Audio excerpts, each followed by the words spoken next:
This is Denji, a boy who has been debt-ridden from the debts that his father left behind when he committed suicide. He and his little devil Chainsaw Doggo pet, Pochita, has been barely making it by doing devil hunting work for the local Yakuza ever since he was young. Every day, Denji and Pochita will go around chopping trees and killing devils as they slowly go about paying off his father's debt. They don't have much, literally living in a rum shack with mostly just bread for food. Denji dreams of the day where he can touch opie and have bread jam on his bread, as they do think that that was the epitome of life. On one day though, his usual Yakuza boss leads him to an abandoned factory, saying that there was a devil that needed killing there. However, Denji and Pochita suddenly get stabbed from behind by a zombie. Turns out his Yakuza boss has already been turned into a zombie by the zombie devil, along with a large number of the town's residents. The two make a desperate run for it from the zombie horde, but ultimately Denji is cut down,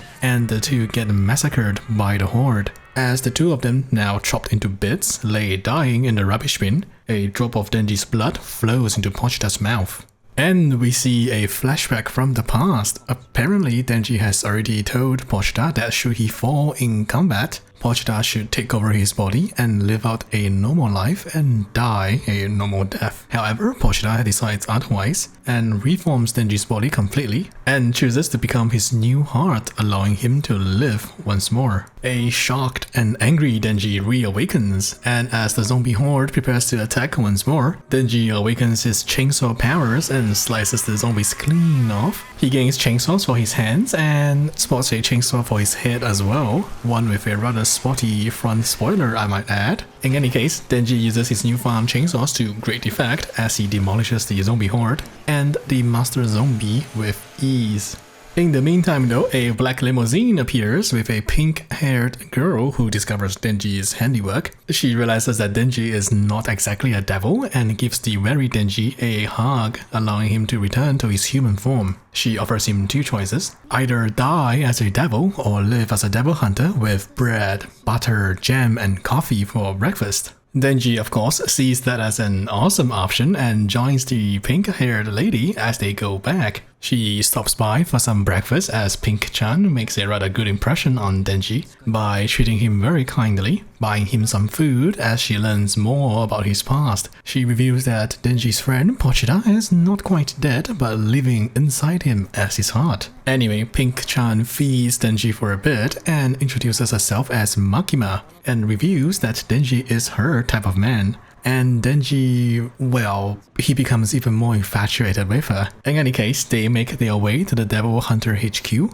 where Denji continues to fantasize about being able to date her someday. He's also introduced to his partner, Hayakawa Aki, whom he doesn't really like, but Makima whispers to him that if he does the job well, he could perhaps one day work with her too. Denji and Hayakawa go for a bit of a bonding session, as Hayakawa tells him that he should quit if he's only here for the money or for Makima-san. Therefore, Denji gives Hayakawa's balls a nice massage in return as thanks for his advice. Many times, I might add. Anyway, the pair returns to Makima later that day, and they learn that Denji has to work as a devil hunter for as long as he's alive, due to his hybrid status as both a devil and a human. Denji is also ordered to live together with Hayakawa under supervision, which Denji doesn't really mind as he constructs the ultimate toast with all the gems possible. Hayakawa though doesn't seem to agree that much. The pair is soon sent to their new assignment to take down a fiend. We learn that a fiend is a devil who has taken over a dead human and has a special head. Denji chops the head off cleanly to make the death painless, but angers Hayakawa in the process as he tells Denji to take things more seriously, saying that devils should be made to suffer for as they have killed a lot of humans. Hayakawa leaves and Denji is left alone to read some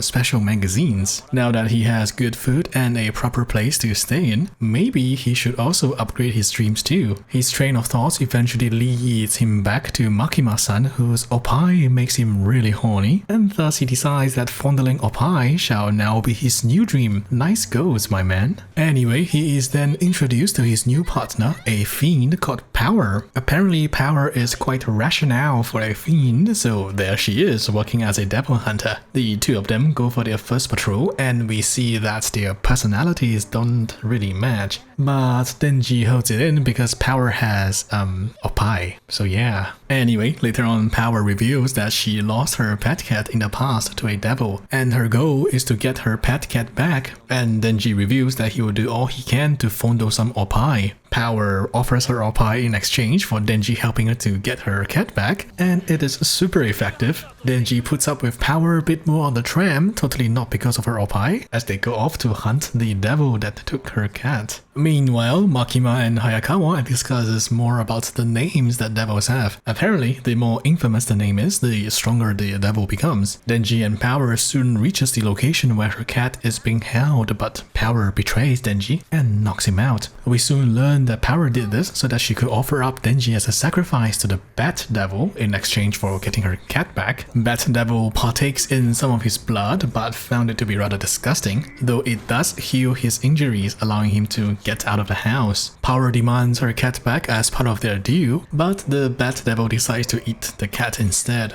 Power is shocked as she recalls how her cat was her only companion when she was a pure devil in the past, and with Kitty now gone, Power loses the will to fight and is eaten by the Bat Devil as well. The Bat Devil flies off to hunt for more humans for food, but Denji hands on to the bat for the opais that he was promised are still inside his stomach. He transforms into his chainsaw form as the two of them begins the little dogfight shortly. Chainsaw Denji is actually quite powerful as we see him holding his own against Batman, while also saving a few civilians in the area and also throwing random cars. Soon though, Denji's patience for opai wears out as he gives fake Batman a good slicing in a flurry of guts as he gives us a nice pose. Anyway, Denji gets Power and Kitty out of Batman with him explaining that she still owes him her opai.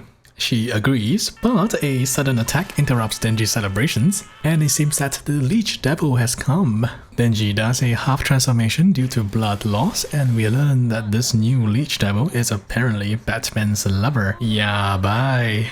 Anyway, Denji fights to protect his opai and his opai's pussycat behind him. He tries his best to do what he can despite his lack of energy, and Power is impressed at his conviction for opai. The two continue to brawl with Denji doing some decent damage in his pursuit for his opai, and also spewing some nonsense about his opai dream being more noble than the Leech Devil's dreams. However, Denji is soon pierced by one of her attacks. And just as she was about to be eaten, help arrives and a massive fox eats the leech. Apparently the rest of the devil hunters have arrived, yay! Anyway, later, as Denji lays in recovery, Hayakawa explains that the fox was his contracted devil and he offered his skin this time to use its powers. Hayakawa explains that they discovered Denji and Power's tracks and how she tried to kill Denji, but Denji feigns ignorance. Hayakawa decides not to pursue this matter since there were no fatalities this time around, and on the condition that Denji listens to him from now on, so that he could learn more about how to behave in society.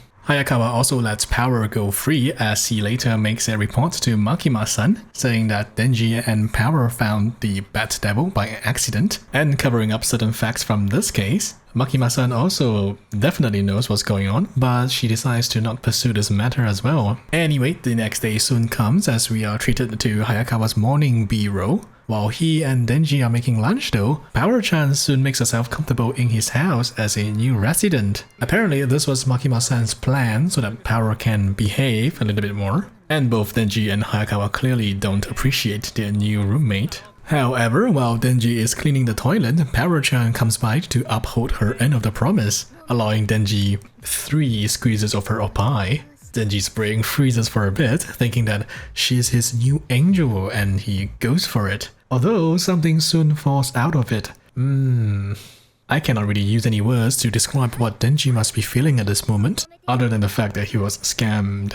He is stunned for the rest of the day wherever he goes, and later during a meeting with Makima-san, Denji finally reveals his misery and disappointment to her about how he felt scammed with his first opai fondling. Makima-san sees this and decides to show Denji her thoughts on doing ecchi stuff, slowly seducing Denji and leading him on before letting him have a taste of true opai, etching a mark in Denji's heart so deep that he'll never forget. and also giving him a seizure. Ooh. Soon the good part ends though, as Makima goes on to say something about a devil called the Gun Devil, and tells him that should Genji stop the Gun Devil, she will make any, and she means any, wish of his come through. Yes, I know what you're thinking. Anyway, she elaborates on the past circumstances that led to the Gun Devil's birth, and how a single 5-minute terror attack of his killed 1.2 million people in the past. Denji's motivation soars through the roof, and Makima shows a part of the Gun Devil's body.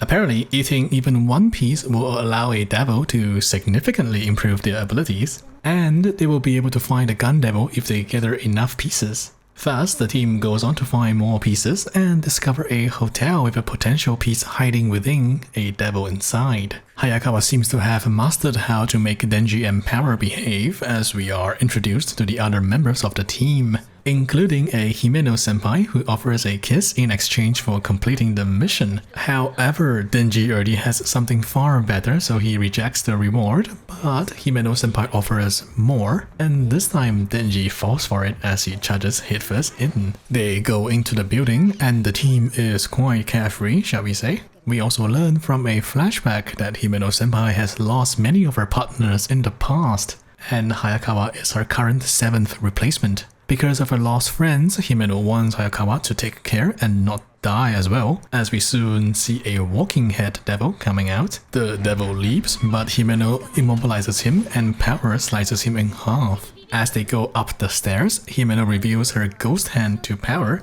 as they learn more about what each other can do. Just then though, they realize that they have been going around in circles, as Arai-san soon proves to them. Oh no, what could this mean? And that is the end of this part of the series recap.